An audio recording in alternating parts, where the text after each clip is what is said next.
علیکم ورحمۃ اللہ وبرکاتہ۔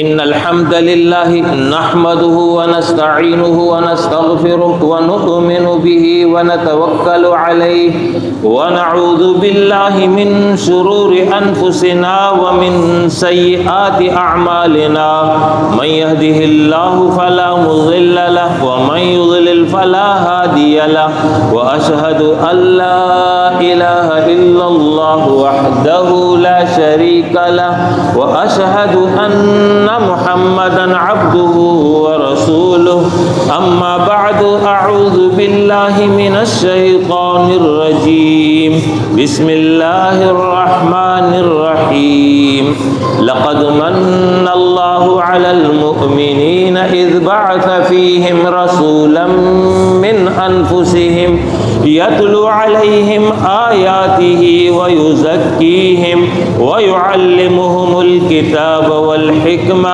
وإن كانوا من قبل لفي ضلال مبين وأيضا قال الله تبارك وتعالى هو الذي أرسل رسوله بالهدى ودين الحق ليظهره على الدين كله ولو كره المشركون وأيضا قال الله تبارك وتعالى فالذين آمنوا به وعزروه ونصروه واتبعوا النور الذي أنزل معه أولئك هم المفلحون اما بعد ربیع الاول قمری کیلنڈر کا تیسرا مہینہ، اس مہینے کی نسبت نبی اکرم صلی اللہ علیہ وسلم کے ساتھ ہے، اس طور پر کہ اسی مہینے میں آپ کی ولادت ہوئی اور اسی مہینے میں آپ دنیا سے رخصت ہوئے۔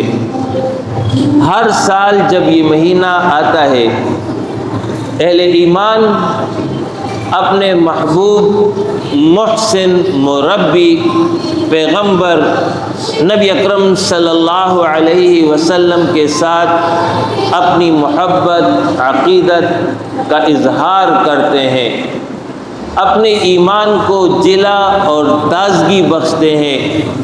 اس غرض کے لیے محافل میلاد، محافل سیرت، محافل نعت منعقد ہو رہی ہوتی ہے۔ آج کی مجلس بھی اسی حوالے سے ہے۔ سیرت کے حوالے سے اہم نکات بیان کرنے سے قبل میں تمہید کے طور پر چند نکات عرض کروں گا، تو اس کے بعد جو آج کا اصل مضمون ہے وہ سمجھنا آسان ہو جائے گا۔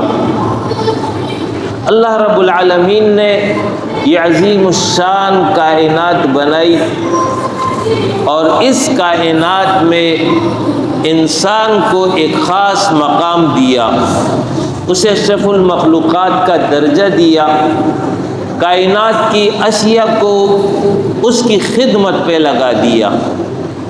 کوئی براہ راست انسان کی خدمت کر رہا ہے، کوئی بالواسطہ اس کا فائدہ انسان کو پہنچ رہا ہے۔ انسان کو جس شے کی بھی ضرورت تھی اللہ نے اسے فراہم کر دی ہے، اسے عقل دیا، ارادہ دیا، شعور بخشا، یہ سارا انتظام اللہ نے کیا۔ مقصد کیا تھا؟ افحسبتم انما خلقناکم عبثا، کیا انسان بے مقصد پیدا کیا گیا؟ کوئی اس سے مطلوب اور اس کا زندگی کا کوئی مقصود نہیں ہے۔ وَأَنَّكُمْ إِلَيْنَا لَا تُرْجَعُونَ، یہ لوٹ کر پلٹ کر واپس رب کی طرف نہیں جائے گا، جو چاہے کرے، جیسے چاہے زندگی گزارے۔ فَتَعَالَى اللَّهُ الْمَلِكُ الْحَقُّ، بتایا گیا کہ اللہ حقیقی بادشاہ ہے، وہ بے مقصد کام نہیں کرتا۔ تو کیوں پیدا کیا ہے؟ سورہ زاریات میں جواب دیا وما خلقت الجن والانس الا لیعبدون، انسان اللہ کی عبادت کرے گا۔ سورہ البقرہ میں فرمایا انی جاعل فی الارض خلیفہ، انسان زمین پر اللہ کا خلیفہ ہوگا۔ عبادت اور خلافت یہ انسان سے مطلوب ہے۔ عبادت کہتے ہیں اللہ کی رضا اور اس کے پسند کے مطابق قول، عمل، عقیدہ، اخلاق اختیار کرنا۔ خلافت کہتے ہیں اللہ نے جو صلاحیت اور جو قابلیت، کمال اور ہنر بخشا ہے اس کو استعمال کرتے ہوئے اللہ کے احکام کے مطابق دنیا کا نظام چلانا، یہ ہے انسان سے مطلوب، عبادت، خلافت۔ اب دونوں کاموں میں اللہ کی رضا اور اللہ کی پسند یہ ایک اہم شے ہے۔ اب انسان کو یہ اللہ کی رضا اور پسند کا علم کیسے حاصل ہوگا؟ انسان کے پاس جو ذرائع علم ہیں ان میں پہلا ذریعہ علم حواس خمسہ ہے۔ آنکھ سے دیکھتا ہے، علم میں اضافہ ہو جاتا ہے، کان سے سنتا ہے، علم میں اضافہ ہو جاتا ہے، ناک سے سونگھ لیتا ہے، علم میں اضافہ ہو جاتا ہے، زبان سے چکھ لیتا ہے، علم میں اضافہ ہو جاتا ہے، ہاتھ سے چھو لیتا ہے، علم میں اضافہ ہو جاتا ہے۔ یہ وہ 5 حواس ہیں کہ جس کے ذریعے انسان کو علم آتا ہے، لیکن ان کے حدود متعین ہیں۔ ایک حد پر آ کر کے یہ حواس خمسہ جواب دے دیتے ہیں۔ جہاں پر ان 5 کی حد ختم ہوتی ہے وہاں اللہ رب العالمین نے 6واں ذریعہ علم انسان کو دیا ہے، اسے عقل کہتے ہیں۔ کہ بہت ساری ایسی چیزیں ہیں جو انسان حواس خمسہ سے تو نہیں جان سکتا، لیکن عقل کے ذریعے، سوچ بچار کے ذریعے وہ ایک نتیجے پر پہنچ جاتا ہے اور اس کے ذریعے اس کے علم میں اضافہ آ جاتا ہے۔ تو جس طرح حواس خمسہ کی حدود ہیں، اسی طرح عقل کی بھی ایک حد ہے۔ عقل ایک حد تک انسان کا ساتھ دیتا ہے، اس سے آگے عقل بھی لاجواب ہو جاتا ہے۔ جہاں پر عقل کی حد ختم ہو جائے وہاں پر اللہ رب العالمین نے انسان کو 7واں ذریعہ علم دیا ہے، اور یہ 7واں ذریعہ علم وحی الہی ہے۔ اللہ کی رضا اور پسند کا علم وحی کے ذریعے ہوتا ہے، اور وحی اللہ رب العالمین ہر انسان پر نہیں نازل کرتا، بلکہ اس غرض کے لیے اس نے انسانوں میں سے بعض انسان کا انتخاب کیا۔ انہی کو انبیاء اور رسول کہتے ہیں۔ انہی انبیاء پر وحی آئی اور اس کے ذریعے انسانوں کو معلوم ہوا کہ اللہ کی رضا اور اس کی پسند کیا ہے۔ یہ انبیاء سیدنا آدم علیہ السلام سے شروع ہوتے ہیں، نبی اکرم صلی اللہ علیہ وسلم پر آ کر کے ان کا سلسلہ مکمل ہو جاتا ہے۔ ان تمام انبیاء کی دعوت اور ان تمام انبیاء کا پیغام، اس کا خلاصہ 2 نکات ہیں۔ پہلا نکتہ ہے یا قوم اعبدوا اللہ ما لکم من الہ غیرہ، اے میری قوم ایک اللہ کی عبادت کرو، اللہ کے ماں سوا تمہارا کوئی الہ نہیں ہے۔ اور دوسرا یہ کہ ہر پیغمبر نے اپنی قوم کو یہ کہا وَأَطِيعُونِي، ہماری اطاعت کرو۔ پیغمبر نے کہا میری اطاعت کرو گے۔ تو اللہ کی عبادت، پیغمبر کی اللہ کی عبادت اور پیغمبر کی اطاعت، یہ ہے تمام انبیاء کی تعلیمات کا خلاصہ۔ اللہ کی عبادت یہ تو ہے مطلوب اور مقصود، لیکن اللہ کی عبادت کیسے کی جائے گی، طریقہ عبادت کیا ہوگا، یہ پیغمبر بتائے گا۔ اس لیے کہ پیغمبر اللہ کا نمائندہ ہوتا ہے، تو وہ جو کچھ کہہ رہا ہوتا ہے وہ وحی الہی ہوتا ہے، لہٰذا اللہ کی عبادت کے لیے لازم ہے کہ پیغمبر کی اطاعت کرو گے۔ پیغمبر کی اطاعت کے بغیر اللہ کی عبادت ناممکن ہے۔ اس لیے جو ہے یہ خلاصہ ہے پورے انبیاء کی تعلیمات کا کہ اللہ کی عبادت کرو گے، پیغمبر کی اطاعت کرو گے۔ یہ سلسلہ انبیاء جو سیدنا آدم علیہ السلام سے شروع ہوا، جب سیدنا ابراہیم علیہ السلام پر پہنچا، اللہ رب العالمین نے انہیں منصب امامت پر فائز کیا۔ انی جاعلک للناس اماما، میں تمہیں تمام انسانوں کا امام بنا رہا ہوں۔ اور اس کی عملی شکل یہ ہوئی کہ ان کے بعد انہی کی اولاد میں انبیاء کا سلسلہ جاری ہوا۔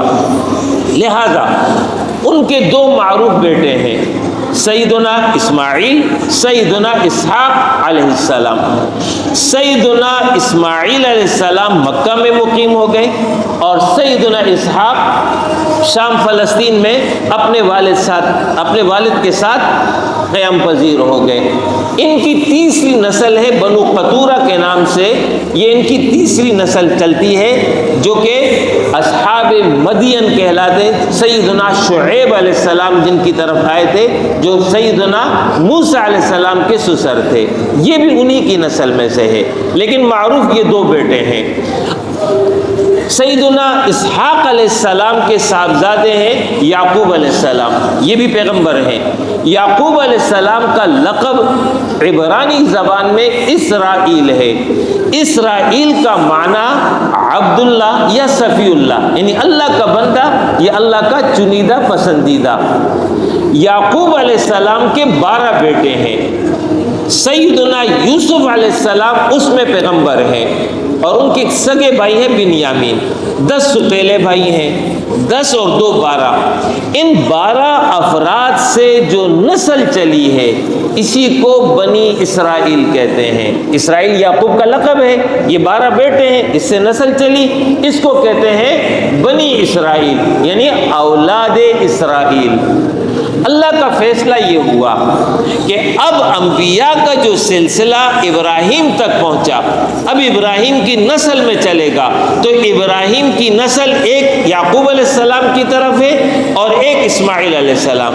تو اسماعیل علیہ السلام تو پیغمبر تھے اپنے زمانے کے، اس کے بعد جو عرب میں ان کی نسل پھیلی، وہاں پر اب کوئی نبی نہیں آ رہا، ادھر بنی اسرائیل ہے۔ ان میں انبیاء کا ایک سلسلہ مسلسل جاری رہا، اور ان کے مشہور پیغمبر سیدنا موسیٰ علیہ السلام ہے، تورات ان پر نازل ہوئی۔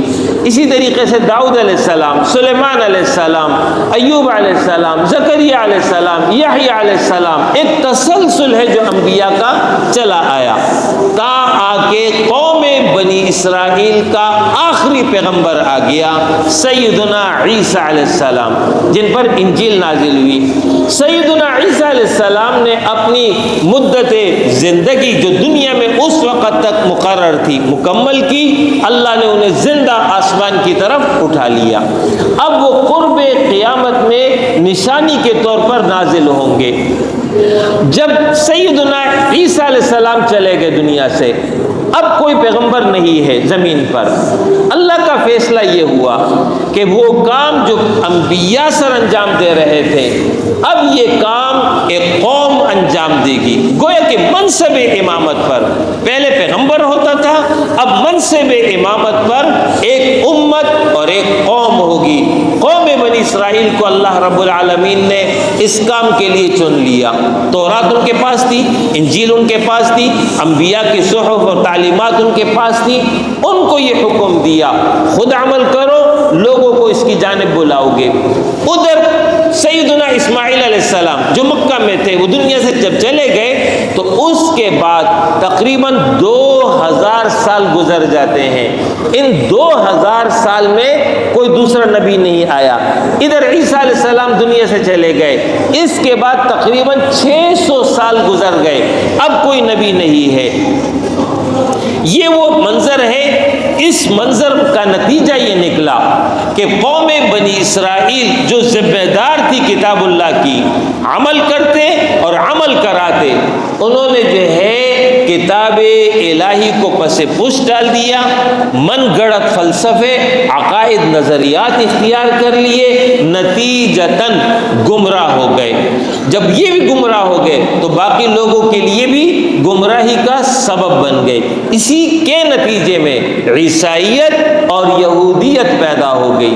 یہ وہ بگڑی ہوئی شکل ہے جو دنیا میں وجود میں آ گئی۔ ادھر میں نے آپ کو ذکر کیا اسماعیل علیہ السلام، 2000 سال کا وقفہ ہے۔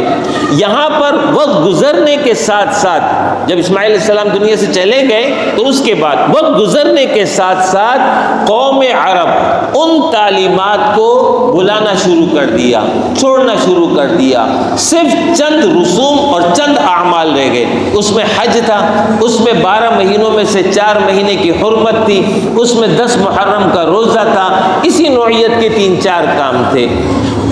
قوم عرب میں باقاعدہ کوئی ریاست نہیں تھی، کوئی مملکت نہیں تھی، کوئی اتحاد نہیں تھا، بلکہ یہ قبائل میں منقسم تھے۔ ہر قبیلہ اپنے قوم کو دیکھتا تھا۔ ایک قبیلہ ہے بنو خزاعہ۔ بنو خزاعہ کا سربراہ وہ گیا شام کسی وقت، 2000 سال کا وقفہ ہے، اس میں کسی موقع پر جو سردار تھا اس کا نام تھا عمر بن لحی۔ یہ گیا شام گیا، وہاں دیکھا کہ لوگ بتوں کی پوجا کر رہے ہیں۔ اس نے یہ سمجھا کہ یہ شام کا علاقہ تو انبیاء کا علاقہ ہے، اس لیے کہ بنی اسرائیل کے انبیاء وہیں آ رہے تھے۔ تو جب اس نے لوگوں کو دیکھا کہ یہ بت پرستی میں مبتلا ہے تو اس نے یہ سمجھا کوئی اچھا کام ہوگا، لہٰذا وہاں سے ایک بہت بڑا بت حبل نامی اس کو لیا اور لا کر کے مکہ میں نصب کر دیا اور لوگوں کو دعوت دے دی کہ اس کی پوجا پرستش کرو۔ لہٰذا اس کے نتیجے میں عرب میں جو ہے بت پرستی شروع ہو گئی۔ اب یہ میں آپ کو آہستہ آہستہ بتاتا چلا جا رہا ہوں کہ عقائد بگڑے، تعلق باللہ ختم ہو گیا، شرک ان کے اندر آ گیا۔ جب الہی تعلیمات عرب میں نہ رہی اور ادھر بھی الہی تعلیمات نہ رہی تو نتیجہ یہ ہوا کہ انسان پر انسان حاکم بن بیٹھا۔ وہ کام جو اللہ کا تھا وہ انسانوں نے سنبھال لیا، انسانوں پر حاکم بن بیٹھے۔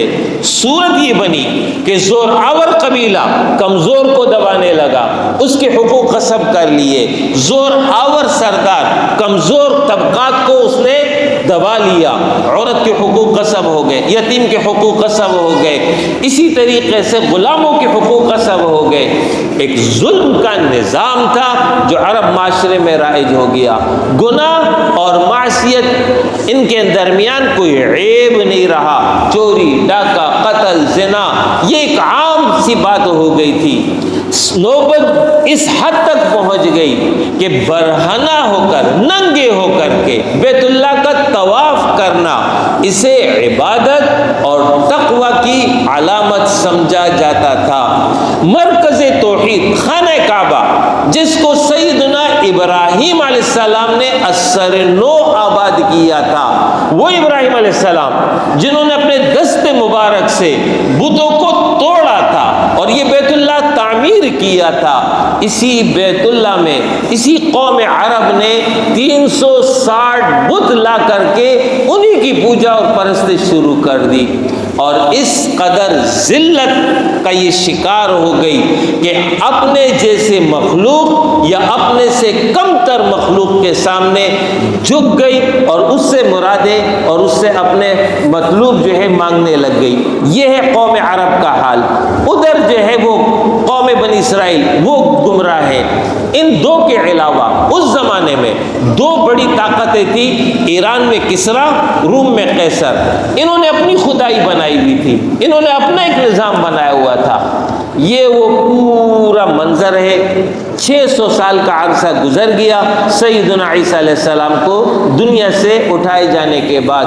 اب اللہ رب العالمین نے فیصلہ کیا اپنے آخری پیغمبر کو بھیج رہا ہوں۔ اب آخری پیغمبر آ رہا ہے۔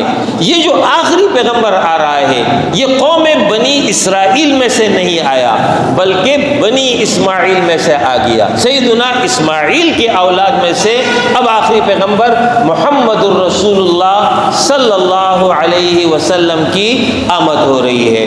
اس حوالے سے سورہ آل عمران آیت نمبر 164 میں اللہ فرما رہا ہے لقد من اللہ علی المؤمنین اذ بعث فیہم رسولا من انفسہم، اللہ نے احسان عظیم کیا بالخصوص اہل ایمان پر اور بالعموم تمام انسانوں پر کہ انہی میں سے اپنا ایک رسول بنا کر بھیج دیا۔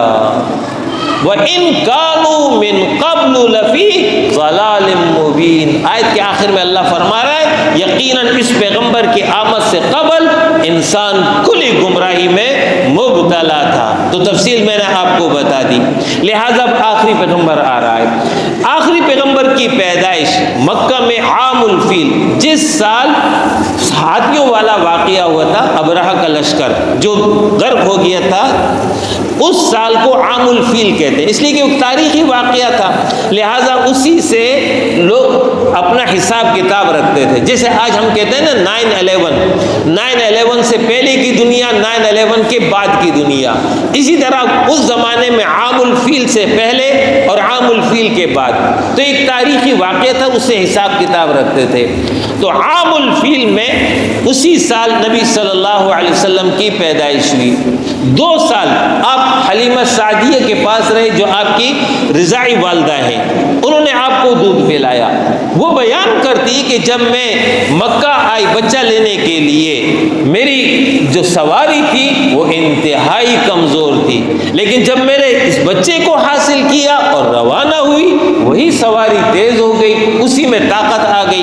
وہ کہتی کہ میری ایک اونٹنی تھی، وہ کمزور ہو چکی تھی، اس کے تھن سوکھ چکے تھے، لیکن جب یہ بچہ ہمارے پاس آیا تو اس کے تھن دودھ سے بھر گئے، ہم بھی سیراب ہوئے اور لوگوں کو بھی پلایا۔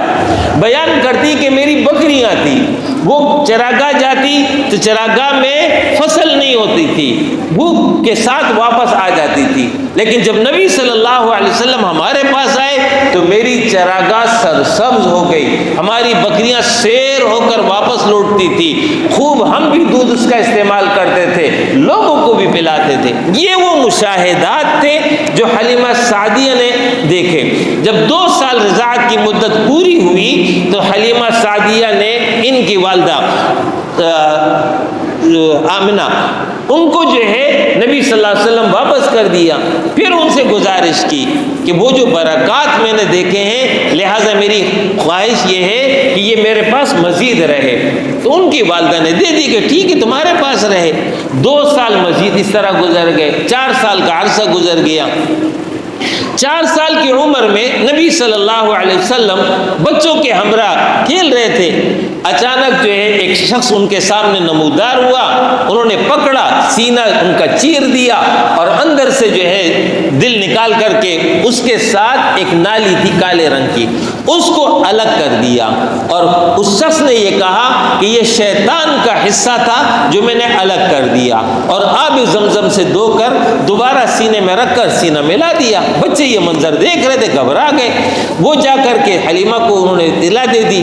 حلیمہ سعدیہ آتی، دیکھا تو نبی صلی اللہ علیہ وسلم پر ایک خاص کیفیت طاری تھی، پوچھا تو انہوں نے واقعہ سنا دیا۔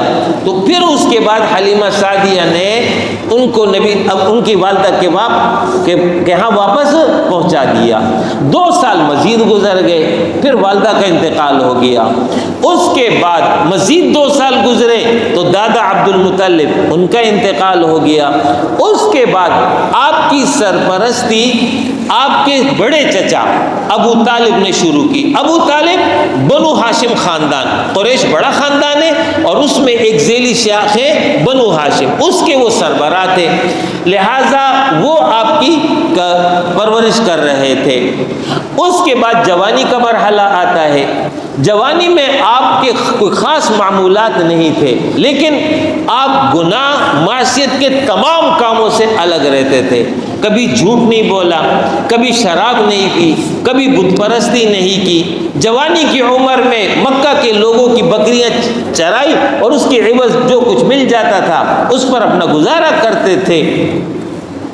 اس کے بعد جب عمر 20 سال کی ہوئی تو عرب میں ایک واقعہ یہ ہوا کہ ایک تاجر تھا جو یمن سے آیا تھا، تو اس نے اپنا سودا بیچا عمر بن سہیل، عاص بن عمر، یہ جو ہے اس کے ہاتھ جو ہے اپنا سودا بیچ دیا، لیکن عاص نے جو ہے بجائے اس کے کہ اس کو قیمت ادا کرتا، انکار کر دیا کہ میں نہیں دیتا ہوں، بدماشی کرنے لگا۔ اس نے جا کر سرداروں سے بات کی، سرداروں نے بھی انسنی کر دی۔ اس موقع پر مکہ کے چند نوجوانوں نے یہ منظر دیکھا تو آپس میں مشورہ کیا کہ ہمیں مل کر کے مظلوم کا ساتھ دینا چاہیے، لہٰذا اس کے لیے ایک مجلس منعقد ہوئی اور اس مجلس میں عہد کر دیا گیا کہ آج کے بعد مکہ میں جس کے ساتھ ظلم ہوگا ہم جو ہے اس مظلوم کا ساتھ دیں گے۔ اس کو کہتے ہیں حلف الفضول۔ اسی میں نبی اکرم صلی اللہ علیہ وسلم بنفس نفیس موجود تھے۔ بعد میں نبی صلی اللہ علیہ وسلم بیان کرتے ہیں کہ اگر مجھے پھر کوئی ایسے کام کے لیے بلائے گا تو میں وہاں پر حاضر ضرور ہوں گا۔ یہ 20 سال کی عمر کا واقعہ ہے۔ اس کے بعد سیدہ خدیجہ، اس زمانے میں وہ ایک تاجر خاتون تھی، انہوں نے نبی صلی اللہ علیہ وسلم سے مال تجارت ان کو دیا اور مزاربت پر ان سے معاہدہ کر لیا۔ مزاربت اس کو کہتے ہیں کہ ایک کا مال دوسری کی خدمت، اور جو نفع آ جائے وہ دونوں میں تقسیم ہو جائے۔ لہٰذا اس معاہدے کے تحت نبی اکرم صلی اللہ علیہ وسلم نے ان کا مال شام کے علاقے میں فروخت کر دیا۔ ان کے ہمراہ خدیجہ کا غلام تھا میسرہ۔ میسرہ نے سفر کے دوران اور شام میں وہ برکات دیکھی جو اس سے پہلے نظر نہیں آئی۔ آپ کا حسن اخلاق، آپ کا حسن کردار، آپ کی سچائی، آپ کی امانت، ان سب کو اس نے دیکھا۔ واپسی پر آ کر کے سیدہ خدیجہ کو بتا دیا میسرہ نے۔ یہ بات سن کر کے سیدہ خدیجہ متاثر ہو گئی اور ان کو پیغام نکاح دے دیا۔ بالآخر 25 سال کی عمر میں سیدہ خدیجہ رضی اللہ عنہا سے آپ کی شادی ہوگی۔ اس وقت سیدہ خدیجہ کی عمر 40 سال تھی۔ آپ کی عمر جب 35 سال کی ہوئی تو 35 سال کی عمر میں قریش جو کہ بڑا قبیلہ ہے عرب کا، اس نے یہ فیصلہ کیا کہ خانہ کعبہ کی سرنو تعمیر کی جائے، لہذا سرنو تعمیر ہو گئی۔ جب تعمیر سے فارغ ہوئے تو حجر اسود رکھنے کا موقع آیا، لہذا تمام سرداروں میں سے ہر ایک نے یہ کہا کہ میں رکھوں گا، دوسرے نے کہا میں رکھوں گا، جھگڑا بڑھنے لگا۔ تو بالآخر یہ فیصلہ کیا کہ ایسا کرتے ہیں، حرم میں وہ سب موجود تھے کہ صبح کا انتظار کرتے ہیں، جو صبح سب سے پہلے حرم میں داخل ہوگا وہ جو فیصلہ کرے سب کو منظور۔ اس پر اتفاق ہو گیا۔ جب صبح ہوئی تو پہلا جو حرم میں آنے والے تھے وہ نبی اکرم صلی اللہ علیہ وسلم تھے، لہذا سب نے کہا امین ہے، صادق ہے، سچا انسان ہے، ہمیں قبول ہے، جو یہ فیصلہ کرے۔ آپ نے ایک بڑی چادر منگوائی اور اس کے درمیان میں حجر اسود رکھ دیا اور تمام سرداروں کو کہا کہ اس کے کونوں کو پکڑ لو، لہذا تمام سرداروں نے چادر کے کونوں کو پکڑ لیا اور جس جگہ نصب کرنا تھا وہاں لے گئے۔ پھر نبی اکرم صلی اللہ علیہ وسلم نے اپنے دست مبارک سے جو متعین جگہ تھی وہاں حجر اسود رکھ دیا۔ اس پر تمام سردار مطمئن ہو گئے، خوش ہو گئے کہ جھگڑا ختم ہو گیا، مسئلہ حل ہو گیا۔ اس کے بعد 2-3 سال مزید گزرتے ہیں۔ 37-38 سال جب آپ کی عمر تھی، اب آپ پر ایک خاص کیفیت طاری ہو رہی ہے۔ آپ خلوت کی طرف چلے گئے، تنہائی کی طرف چلے گئے، اپنے رب کے ساتھ لو لگانے لگے، معاشرے سے کٹ گئے، غار حرا جانے لگے، اکثر وقت وہاں گزارنے لگے۔ یہ 3 سال کا عرصہ ہے جو مکمل ہو جاتا ہے، تا آ کے جب آپ کی عمر 40 سال ہو گئی تو 40 سال کے بعد پھر اللہ رب العالمین کا فیصلہ تھا کہ اب وحی نازل کی جائے، لہذا آپ غار حرا میں تھے، رمضان چل رہا تھا، آپ کے سامنے یک فرشتہ حاضر ہو گیا اور آج اس نے پیغام سنا دیا، اقرأ بسم ربک الذی خلق، خلق الانسان من علق، اقرأ وربک الاکرم الذی علم بالقلم، علم الانسان ما لم یعلم۔ یہ پہلی وحی ہے جو نازل ہو گئی۔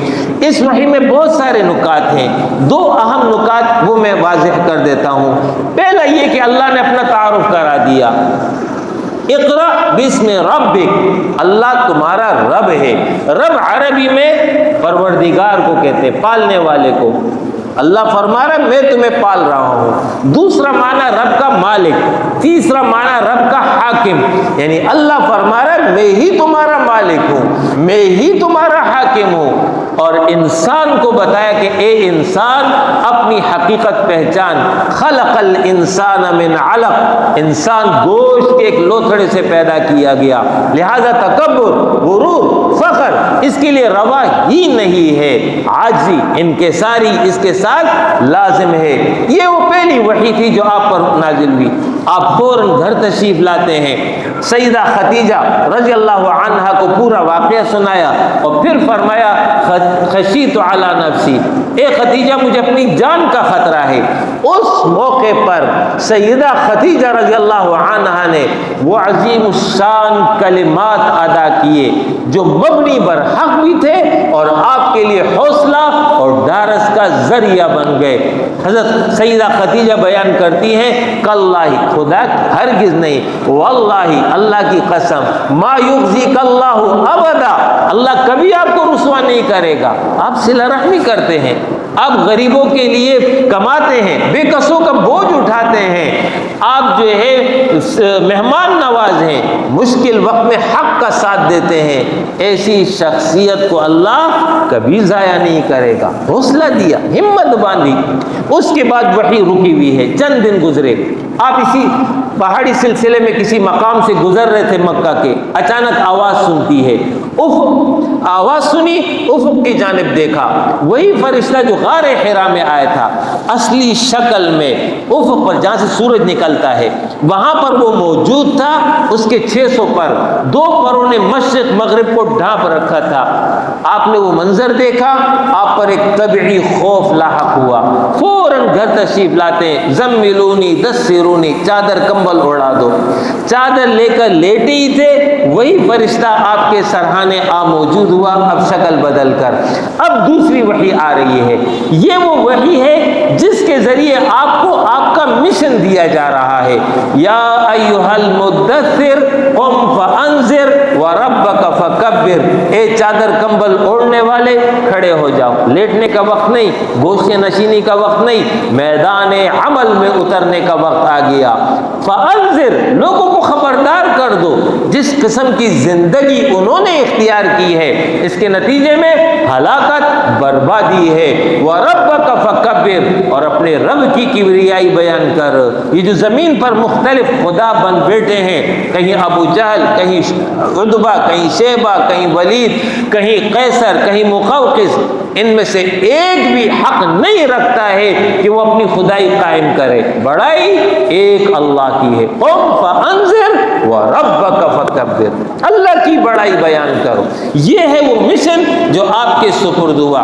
اب یہاں سے آپ کے مشن کا آغاز ہو رہا ہے. آپ کا مشن 5 نکات پر مشتمل ہے. پہلا نقطہ ابلاغ دین, بلغ ما انزل الیک, جو وحی آپ کی طرف بھیجی گئی ہے اس کو پہنچا دیجئے. ابلاغ دین آپ کا پہلا نقطہ ہے مشن کا. دوسرا نقطہ وَيُزَكِّيهِمْ, جو آپ کی تعلیم کو قبول کرے, دعوت کو قبول کرے, ان کو پاک کر دے شرک سے, کفر سے, نفاق سے, بدعات, رسوم رواج سے.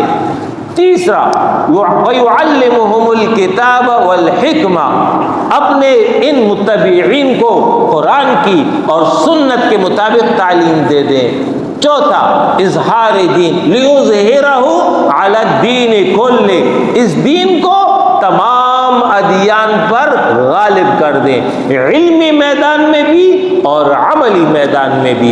علمی میدان میں دلائل کے ذریعے اس بات کو بیان کر دیں کہ حق دین صرف اسلام ہے, یہی دین دنیا کو امن دے سکتا ہے, لوگوں کو عزت, لوگوں کو سکون اور اطمینان اسی دین کی پیروی میں ہے.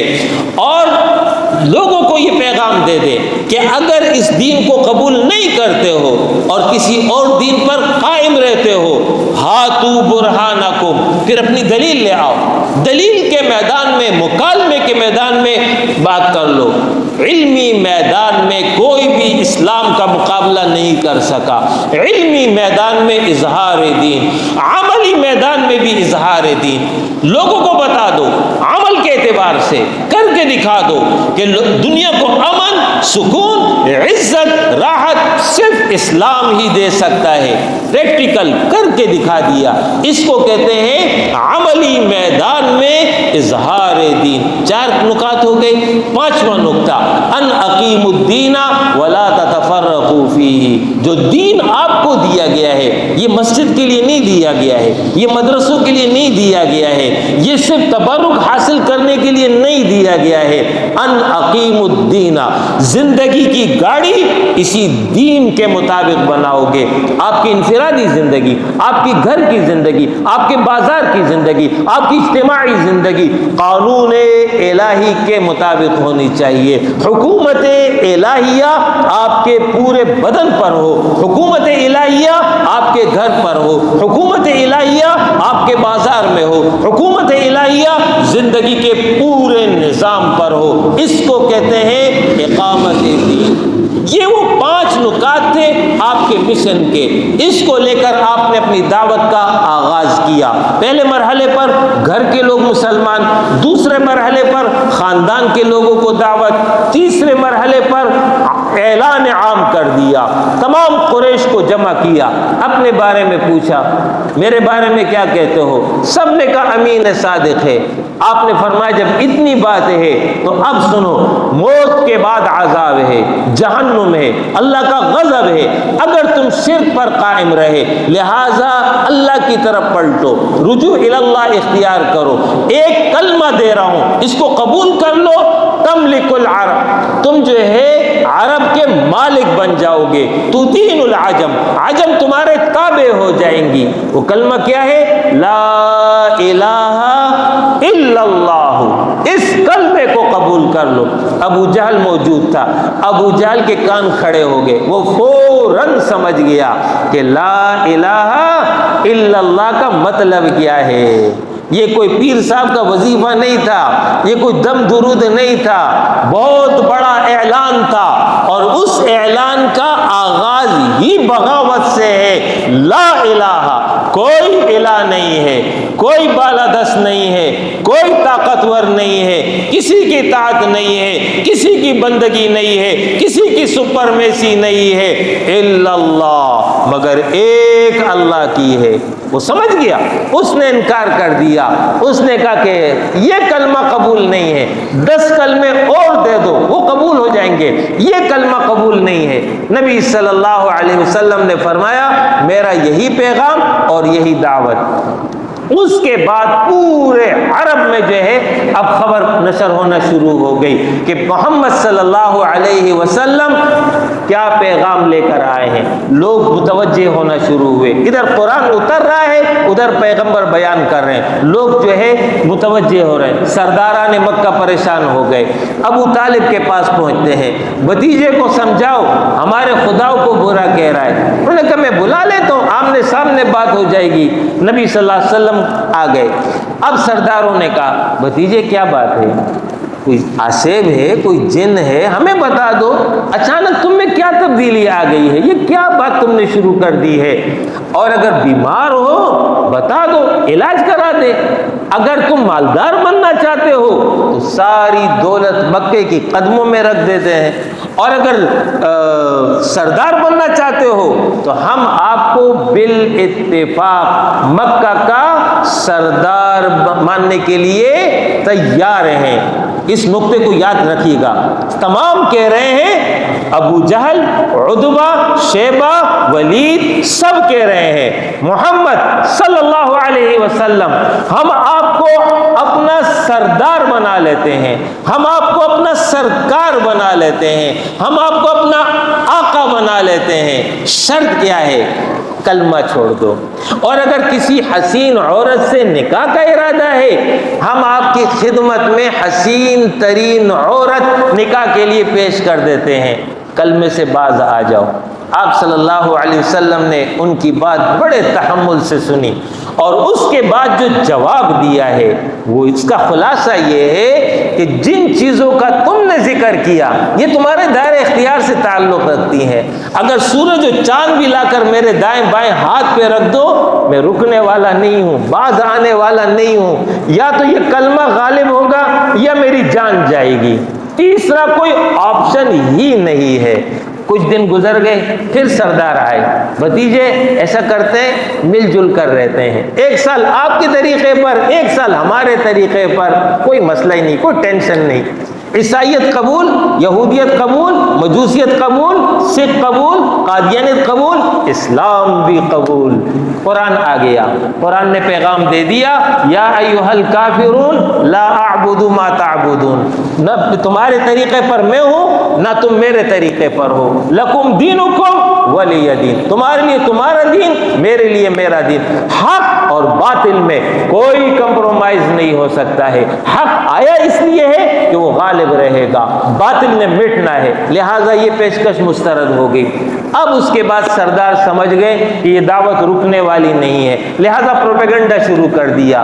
یہ جادوگر ہے, یہ ساحر ہے, یہ کاہن ہے, یہ بیمار ہے, یہ حربہ ناکام ہو گیا. پھر آپ کے جو مخلص ساتھی جو غلام تھے ان پر انہوں نے تشدد شروع کر دیا.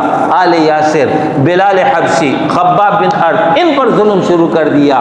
آل یاسر پر اس قدر شدید آزمائش آئی کہ نبی اکرم صلی اللہ علیہ وسلم نے فرمایا صبرن آل یاسر, اے آل یاسر صبر کرو, موعدکم الجنہ, تم سے جنت کا میرا وعدہ ہے. یہ مرحلہ بھی گزر گیا. آپ کے راستے میں کانٹے بچھانا شروع کر دیے, آپ کی پیٹھ پر اوجڑی رکھ دی گئی. آپ اپنی دعوت سے رکنے والے نہیں ہیں, استقامت کا پہاڑ بنے ہوئے ہیں. اس کے بعد سب نے مل کر کے معاشی بائیکاٹ کر دیا, 3 سال کا معاشی بائیکاٹ. وہ بھی مرحلہ گزر گیا.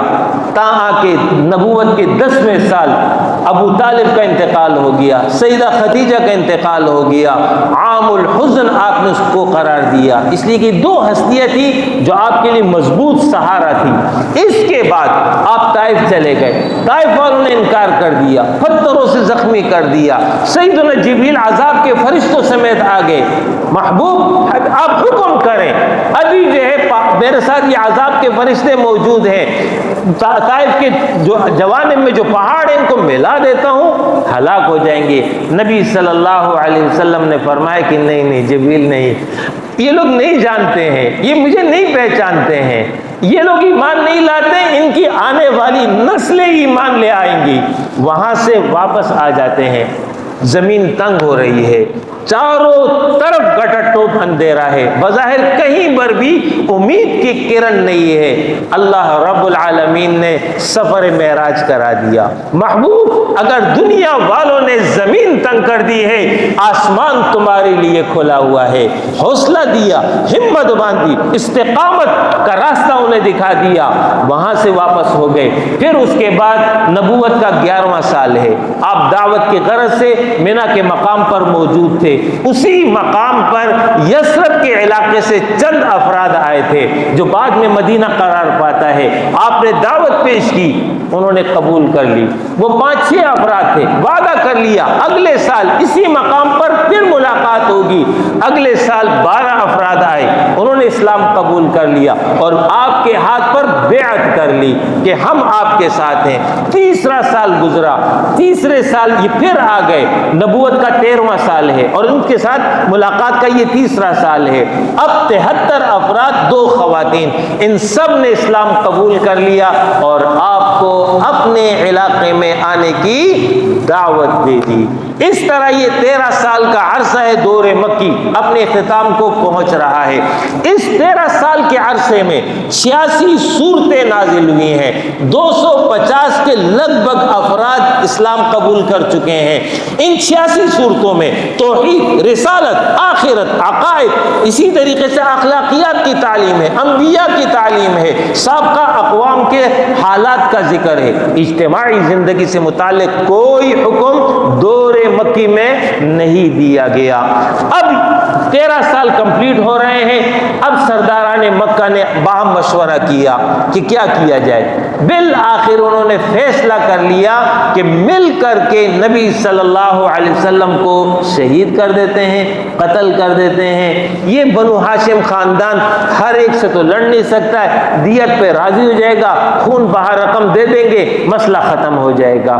جس رات اس منصوبے پر عمل درآمد کرنا تھا، اس رات کے آنے سے پہلے اللہ کا حکم آ گیا، مکہ چھوڑ دو، اب یہ علاقہ رہنے کے قابل نہیں، لہذا اب آپ یہاں سے نکل رہے ہیں۔ اپنی جگہ سیدنا علی رضی اللہ عنہ کو حکم دے دیا کہ میرے امانتیں ہیں، یہ صبح جو مکہ کے لوگ ہیں ان کو دو اور راستے میں مجھ سے آ کے مل لو، میں یہاں سے نکل رہا ہوں۔ سیدنا ابو بکر کے ہمراہ اب آپ کا ہجرت سفر شروع ہو گیا۔ اب آپ جب نکلے، ادھر مشرکین آپ کے قتل کے ارادے سے آپ کے خوابگاہ آئے، دیکھا وہاں تو علی تھے۔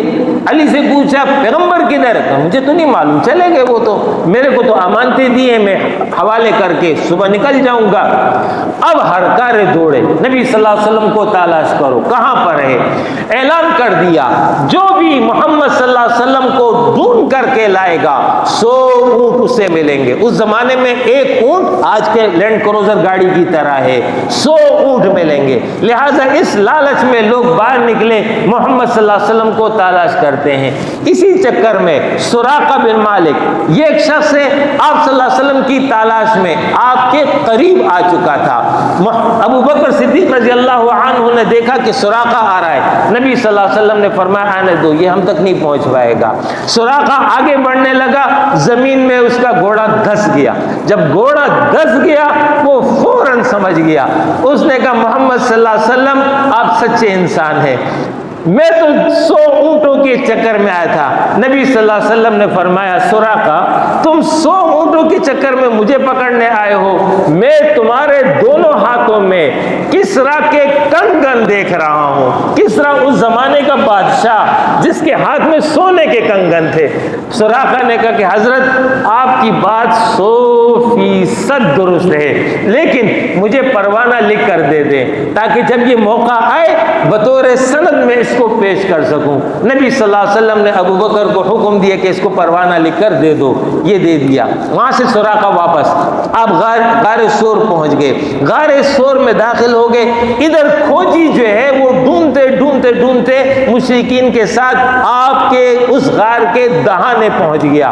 جب دہانے پہنچا، ابو بکر صدیق رضی اللہ عنہ دیکھ رہے تھے کہ یہ مشرک کھڑے، ان کے پاؤں نیچے نظر آ رہے ہیں، اگر یہ مشرک صرف سر نیچے کر لیں ہم انہیں نظر آ جائیں گے۔ ان کو نبی صلی اللہ علیہ وسلم کی پریشانی لاحق ہو گئی، کہیں ان کو تکلیف نہ دے دیں۔ اس موقع پر نبی کریم صلی اللہ علیہ وسلم نے جو جملہ ارشاد فرمایا، قرآن نے اس کو ذکر کیا، لا تحزن ان اللہ معنا، ابو بکر خوف نہ کر، غمزدہ نہ ہو، اللہ ہمارے ساتھ ہے۔ فوراً مکڑی آئی، اس نے جالا بن دیا، کبوتری آئی، اس نے انڈے ڈال دیے۔ کھوجی نے کہا کہ یہیں پر ہے۔ مشرکین نے کہا تمہارا دماغ خراب ہے، یہاں پر جو جالا بنا ہوا ہے اندر کیسے جا سکتا ہے؟ اور کبوتر تو وہاں انڈے دیتا ہی نہیں جہاں انسان ہو، یہ تو انڈے دیے ہوئے ہیں، تم پاگل ہو کیا؟ وہیں سے وہ واپس ہو گئے۔ نبی صلی اللہ علیہ وسلم یہ ساری گفتگو سن رہے تھے، اللہ نے حفاظت فرمائی۔ پھر وہاں سے نکلے، اب مدینہ پہنچے۔ جب مدینہ پہنچے ان کا استقبال ہوا۔ اس کے بعد اب دور مدنی کا آغاز ہو رہا ہے، دور مکی ختم ہو گیا، دور مدنی کا آغاز اس شان کے ساتھ ہوا۔ اب اسلام کا غلبے کا دور ہے، اسلام کے عروج کا دور ہے، لہٰذا آپ سب سے پہلے مدینہ پہنچ کر کے اول کام کرتے ہیں مسجد نبوی کی تعمیر۔ مسجد نبوی کی تعمیر سے جب آپ فارغ ہو گئے، آپ نے یہ نہیں کہا کہ لوگوں یہ میری مسجد ہے، یہ میری درگاہ ہے، یہ میری خانقاہ ہے، کسی کو دم درود چاہیے، کسی کو وظیفہ چاہیے، میرے پاس آ جائے، میں دم درود کر دوں گا۔ رہ گئے تمہارے اجتماعی معاملات، تمہارے قومی معاملات، تمہارے عدالتی معاملات، تمہارے سیاسی معاملات۔ عبداللہ بن ابی باہر موجود ہے، جو دونوں قوموں کا لیڈر تھا، جو یثرب کے تھے، اوس اور خزرج، ان کا وہ لیڈر تھا۔ جاؤ اپنے مسائل سے حل کرو۔ کعب بن اشرف یہودیوں کا سربراہ ہے، جاؤ ان سے اپنے مسائل حل کرو۔ آپ نے یہ نہیں کیا، بلکہ تمام تمام اختیارات اپنے ہاتھ میں لے لیے۔ یہ وہ پہلا کام تھا جو آپ نے کیا۔ مسجد نبوی صرف عبادت گاہ نہیں تھی، مسجد نبوی مرکز علم بھی تھا، مرکز ہدایت بھی تھا۔ یہیں پر باہر سے وفود آتے، آپ سے ملاقاتیں کرتے، یہیں سے جو ہے لشکر جہاد پر روانہ ہوتے۔ یہ وہ پہلا کام ہے جو آپ نے کیا۔ دوسرا کام، انصار و مدینہ ان کے درمیان مواخات قائم کر دیا، بھائی چارہ قائم کر دیا۔ تیسرا کام، یثرب جو اس زمانے میں تھا، بعد میں اب مدینہ بن گیا، اس میں 3 قبیلے آباد تھے، بنو قینقاع، بنو نذیر، بنو قریظہ۔ یہ یہودیوں کے 3 قبیلے تھے، اور یہ یہاں پر آ کر اس لیے آباد ہوئے تھے۔ یہ تو ہے قوم بنی اسرائیل نا، شام فلسطین کے رہنے والے، یہ یہاں آ کر آباد ہوئے۔ اس لیے آباد ہوئے کہ ان کی کتابوں میں یہ مذکور تھا کہ آخری پیغمبر اس علاقے میں آئے گا، لہذا یہ تینوں نسلیں یہاں آ کر آباد ہوئی کہ آخری پیغمبر جو آئے وہ ہماری ہی نسل میں سے ہو۔ لیکن اللہ کا فیصلہ بنی اسماعیل کا تھا، لہذا نبی صلی اللہ علیہ وسلم یہاں بنی اسماعیل میں سے آ گئے۔ اب آپ صلی اللہ علیہ وسلم نے ان تینوں قبائل کو بلا لیا، ان سے معاہدہ کر لیا کو دیکھو اپنے شخصی معاملات میں، اپنے مذہبی معاملات میں تم آزاد ہو، جو چاہو کرو، لیکن مدینہ پر قانون، نظام، دستور، آئین محمد الرسول اللہ صلی اللہ علیہ وسلم کا ہوگا۔ اگر مدینے پہ کوئی حملہ آور ہوا تو باشندے ہونے کے ناطے ہمارے ساتھ مل کر کے دفاع کرو گے۔ اس طرح میثاق مدینہ ہو گیا۔ لہٰذا آپ نے اسلامی ریاست کی بنیاد رکھ دی۔ وہیں سے جو ہے اب قرآن کی وہ صورتیں شروع ہو رہی ہیں جس میں اجتماعی زندگی سے متعلق احکامات کا نزول شروع ہو گیا۔ میں نے آپ کو بتایا دور مکی میں 86 صورتیں ہیں، اجتماعی زندگی سے متعلق احکام نہیں ہیں، اب اجتماعی احکام آ رہے ہیں۔ سورہ البقرہ، سورہ آل عمران، سورہ النساء، سورہ المائدہ، سورہ الانفال، سورہ التوبہ، سورہ النور، سورہ الاحزاب، سورہ الطلاق، سورہ حجرات، سورہ محمد، ایک کے بعد ایک صورت نازل ہوئی، اجتماعی زندگی سے متعلق احکامات اترنا شروع ہوئے، آپ اس کی تنفیذ کرتے رہے۔ اسی سلسلے میں چوری کا ایک مقدمہ آپ کی عدالت میں آ گیا۔ فاطمہ نامی ایک عورت نے چوری کی، بڑے خاندان کی تھی، لہذا سفارش کرائی گئی، حضرت معاف کر دے، بڑے قبیلے کی ہے، ناک کٹ جائے گی۔ اس موقع پر نبی صلی اللہ علیہ وسلم نے ارشاد فرمایا، تم سے پہلے قومیں اسی لیے ہلاک ہوئی، بڑے لوگ جرم کرتے تھے معاف کر دیا جاتا تھا، چھوٹے لوگ جرم کرتے تھے سزا دی جاتی تھی۔ خدا کی قسم فاطمہ بنت محمد بھی چوری کرے میں اس کا ہاتھ بھی کاٹ دوں۔ یہ وہ نظام عدل تھا جو رسول اللہ صلی اللہ علیہ وسلم نے دیا۔ وَلَقَدْ أَرْسَلْنَا رُسُلَنَا بِالْبَيِّنَاتِ وَأَنزَلْنَا مَعَهُمُ الْكِتَابَ لِيَقُومَ النَّاسُ بِالْقِسْطِ، اللہ نے انبیاء کو بھیجا، اللہ نے کتابوں کو بھیجا تاکہ لوگ انصاف پر قائم ہو جائے۔ نظام عدل آپ نے لوگوں کو فراہم کیا۔ بازار کا چکر لگاتے، گندم کے ڈھیر میں ہاتھ ڈالا، باہر سے خشک گندم اندر گیلی گندم، آپ نے فرمایا جو ہمیں دھوکہ دے وہ ہم میں سے نہیں ہے۔ اس طرح آپ نے اجتماعی زندگی کو بدلنا شروع کیا۔ قرآن اتر رہا ہے، تنفیذ ہو رہی ہے۔ سن 2 ہجری بدر کا واقعہ ہوا، اللہ رب العالمین نے کامیابی دی، کس لیے دی؟ لیحق الحق ویبطل الباطل، حق غالب ہو جائے، باطل فنا ہو جائے۔ سن 3 ہجری غزوہ احد، 700 افراد، 3000 پر بھاری، بعد میں مسلمانوں کی غلطی کی وجہ سے نقصان اٹھانا پڑا۔ سن 5 ہجری اب جو ہے قبائل عرب 10,000 کا لشکر لے کر کے مدینہ پر حملہ آور ہوتے ہیں، خندقیں کھود دی گئی، لشکر باہر رہ گیا۔ اس کے بعد آندھی چلی، لشکر تتر بتر ہو گیا۔ آپ صلی اللہ علیہ وسلم نے فرمایا یہی ان کا آخری حربہ تھا، آج کے بعد اب ہم پر کوئی حملہ آور نہیں ہوگا، بلکہ آج کے بعد اب ہمارا دور شروع ہو رہا ہے۔ سن 6 ہجری آپ نے عمرہ کے ادائیگی کا فیصلہ کیا، حدیبیہ کے مقام پر مشرکین نے روک دیا، صلح حدیبیہ ہو گئی، 10 سال کی جنگ بندی۔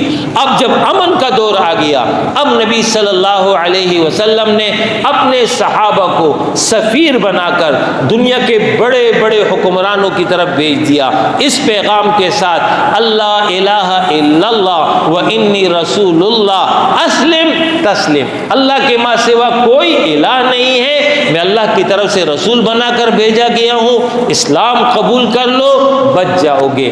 لہذا جب یہ خط بادشاہوں کے پاس پہنچا، کسی نے احترام کیا، کسی نے تحائف دے دیے، کسی نے خط پھاڑ دیا، لیکن دنیا کے تمام حکمرانوں کو یہ پیغام پہنچ گیا کہ نبی اکرم صلی اللہ علیہ وسلم صرف مبلغ نہیں ہے، صرف داعی نہیں ہے، صرف مصلح نہیں ہے، بلکہ ایک عالمگیر نظام کے علم بردار ہیں جو پوری دنیا کے لیے ایک نظام لے کر آ رہا ہے، ایسا نظام جو ہمہ گیر ہے، زندگی کا کوئی دائرہ اس سے باہر اور خارج نہیں ہے۔ سن 7 ہجری غزوہ خیبر یہودیوں کو شکست دے دی، سن 8 ہجری آ گیا، اب آپ نے مکہ فتح کیا اس شان کے ساتھ کہ بغیر خون ریزی کے مکہ کنٹرول میں آ گیا۔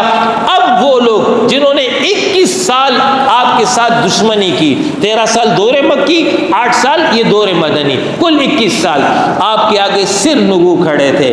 نبی صلی اللہ علیہ وسلم نے پوچھا کیا معاملہ کیا جائے، سب یک زبان ہو کر کہنے لگے آپ شریف، آپ کے والد شریف، آپ کے دادا شریف، ظاہر قوم قریش تھے، ایک ہی خاندان تھا، ایک دوسرے کو اچھی طرح جانتے تھے۔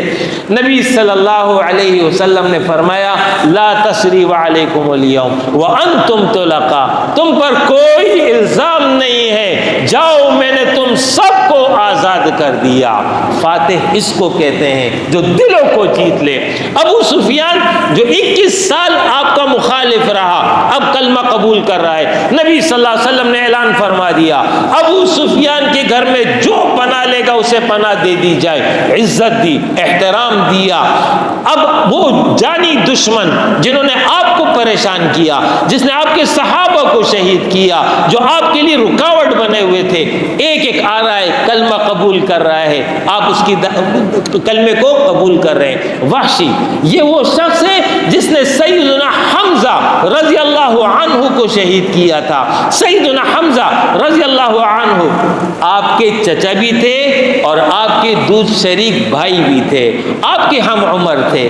ان کا واقعہ پس منظر یہ ہے کہ جب نبی صلی اللہ علیہ وسلم نے دعوت توحید پیش کی، انہوں نے دعوت قبول نہیں کی لیکن آپ کا ساتھ دیتے تھے۔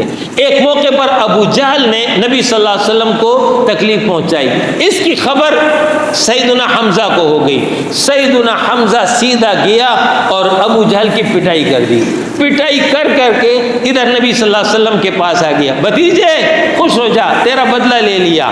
نبی صلی اللہ علیہ وسلم نے فرمایا چچا میں تو خوش نہیں ہوں۔ بھتیجے کب خوش ہوگا، تیرا بدلہ لے لیا۔ نبی صلی اللہ علیہ وسلم نے فرمایا چچا میں تو اس وقت خوش ہوں گا جب تم میرا کلمہ قبول کر لے۔ یہ بات بس دل میں اتر گئی، اسی وقت انہوں نے کلمہ قبول کر لیا۔ یہ وہ عظیم صحابی ہیں۔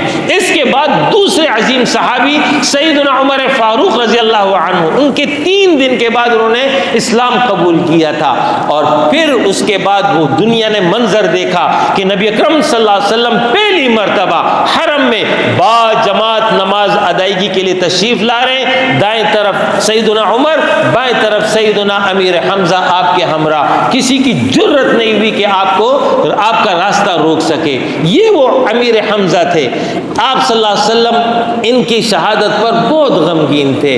تو یہ وحشی تھا جس نے قتل کیا تھا احد میں، آپ کے پاس آ گیا، کلمہ پڑھ لیا۔ نبی صلی اللہ علیہ وسلم نے پوچھا وحشی وہ کیا واقعہ ہوا تھا، ذرا مجھے سناؤ۔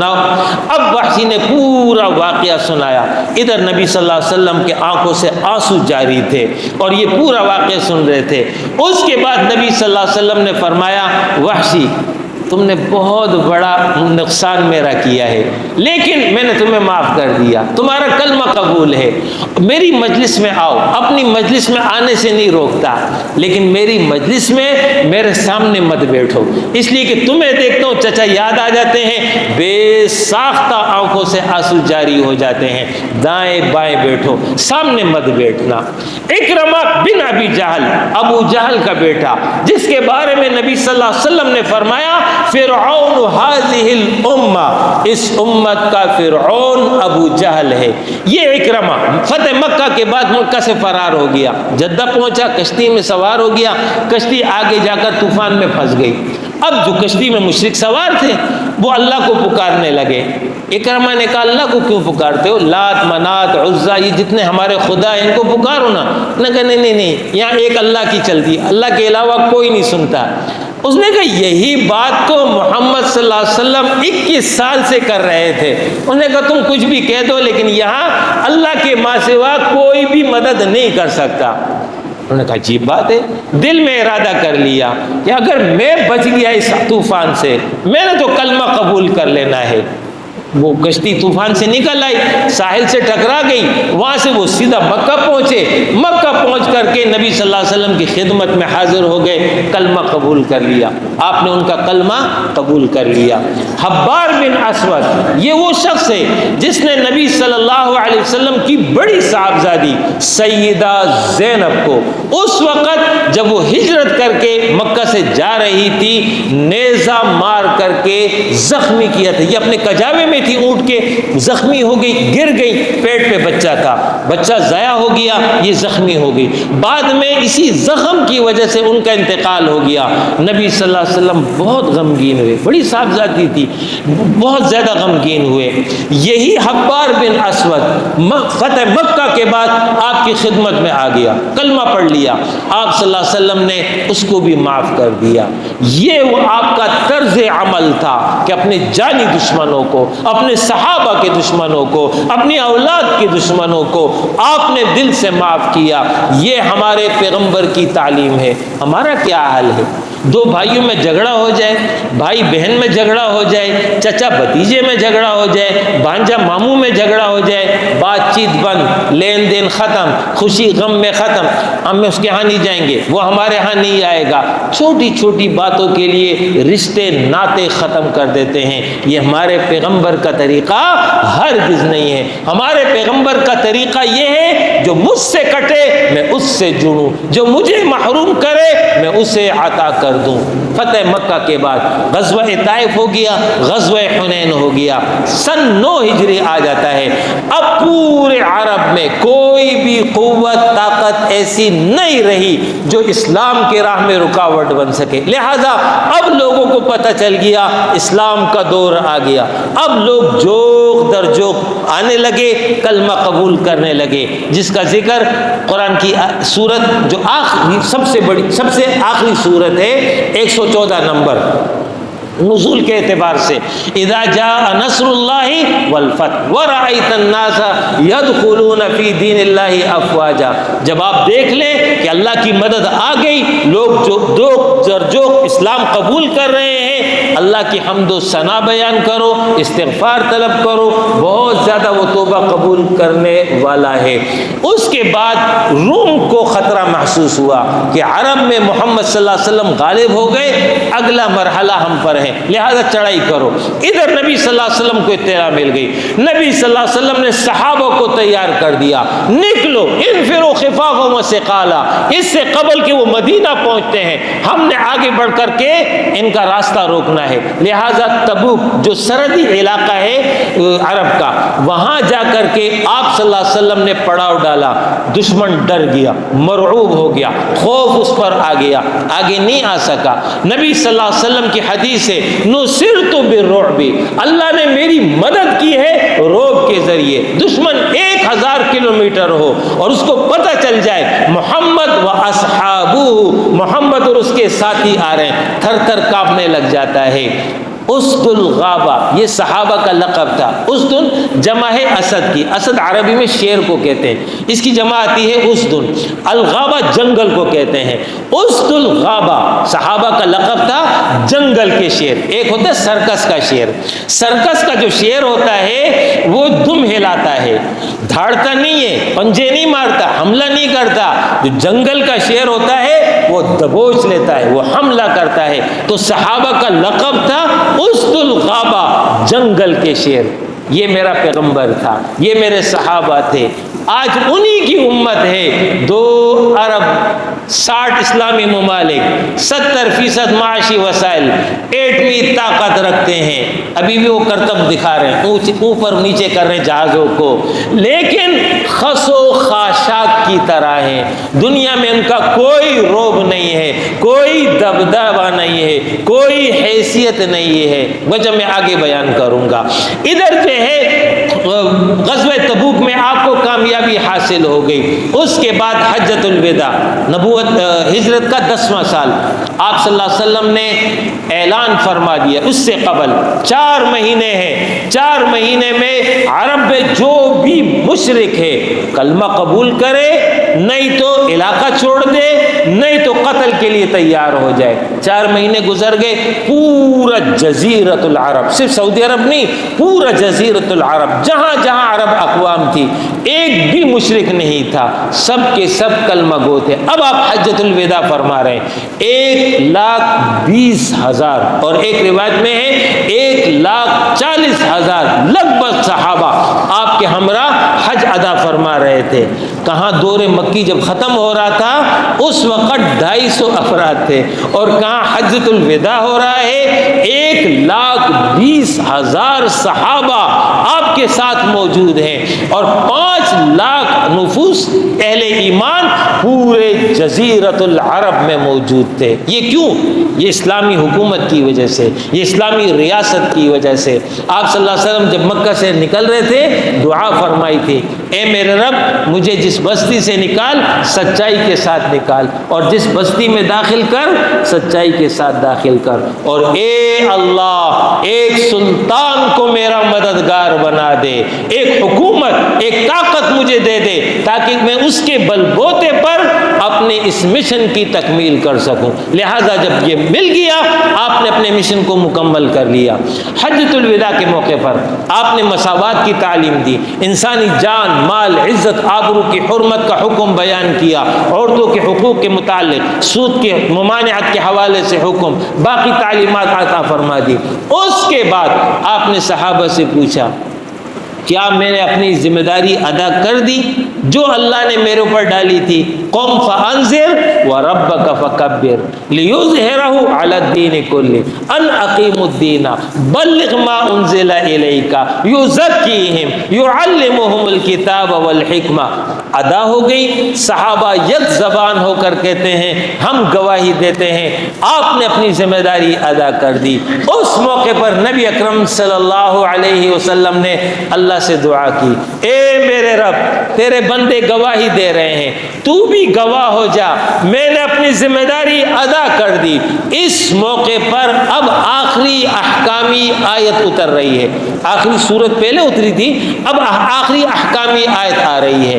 آخری احکامی آیت، اس کے بعد کوئی حکم نہیں آیا، وہ یہ الیوم اکملت لکم دینکم۔ اللہ فرما رہا ہے آج میں نے تمہارے لیے تمہارا دین مکمل کر دیا، جو تعلیم دینی تھی وہ عطا کر دی گئی، نہ صرف دی ہے بلکہ نافذ بھی کر دی ہے۔ وَأَتْمَمْتُ عَلَيْكُمْ نِعْمَتِي، میں نے اپنی نعمت قرآن تام کر دی۔ اور اللہ کا شہنشاہ والا انداز، شاہی فرمان، سرکاری آرڈر، رضیت لکم الاسلام دینا، میں نے تمہارے لیے دین اسلام کو پسند کیا ہے۔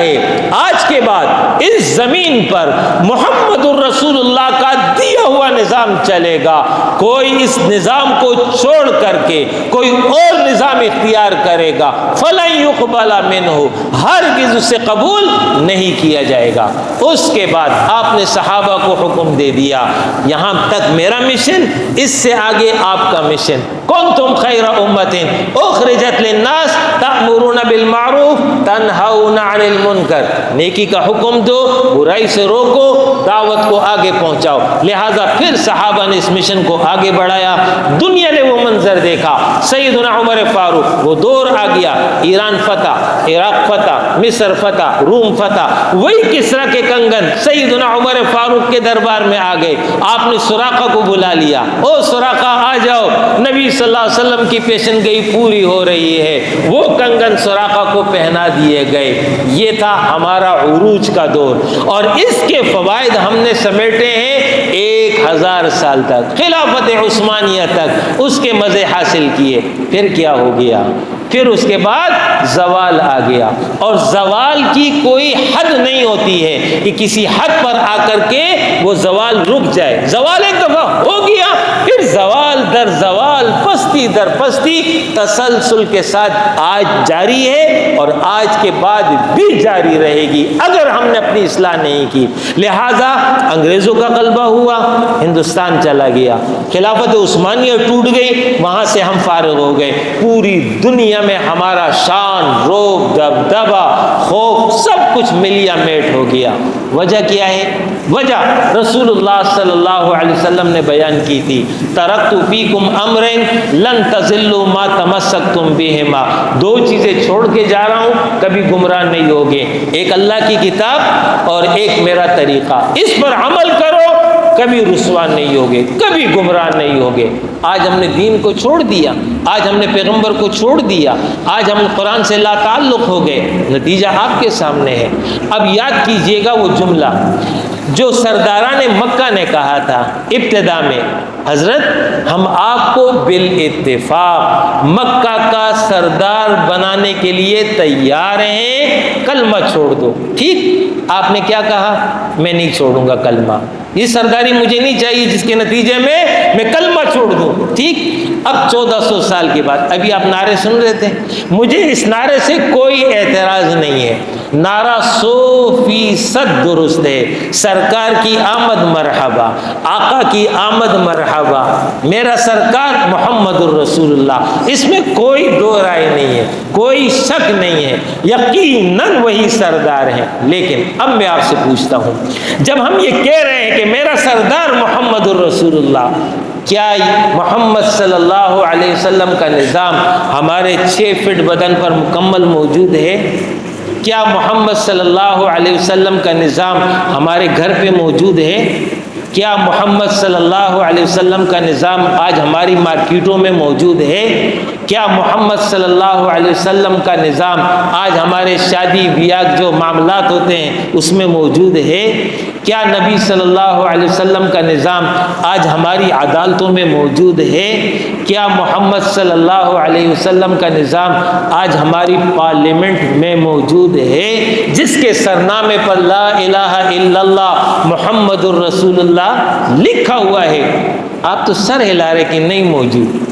تو پھر مجھے یہ بتائیے کہ ابو جہل میں اور مجھ میں کیا فرق رہ گیا، سوائے اس کے کہ میں ثناء اللہ اور وہ ابو جہل ہے؟ عمل کے اعتبار سے تو ہم سب برابر ہو گئے ہیں، اس نے بھی دین پر عمل نہیں کر رہا تھا، ہم نے بھی دین پہ عمل نہیں کرنا۔ سرکار ماننے کے لیے تو وہ تیار تھے، آقا ماننے کے لیے تو وہ تیار تھے، اختلاف سرکار سے نہیں تھا، اختلاف نظام سے تھا، اختلاف اللہ کی عبادت سے تھا، اختلاف توحید سے تھا۔ وہ اختلاف اس نے کیا تو کلمہ نہیں پڑھا، ہم نے کلمہ پڑھ لیا لیکن نظام کو قبول نہیں کر رہے ہیں، تو کس کو دھوکہ دے رہے ہیں؟ یہ ہے وہ بنیادی وجہ کہ جس کی وجہ سے آج ہم اس گرداب میں پھنسے ہوئے ہیں۔ یاد رکھیے، جب تک ہم محمد صلی اللہ علیہ وسلم کی غلامی نہیں اختیار کریں گے، حالات نہیں بدل سکتے۔ کہ محمد سے وفات نے تو ہم تیرے ہیں، یہ جہاں چیز ہے کیا، لوح و قلم تیرے ہیں۔ یہ اقبال اپنے طرف سے نہیں کہہ رہا ہے، یہ اللہ کا پیغام ہمیں سنا رہا ہے۔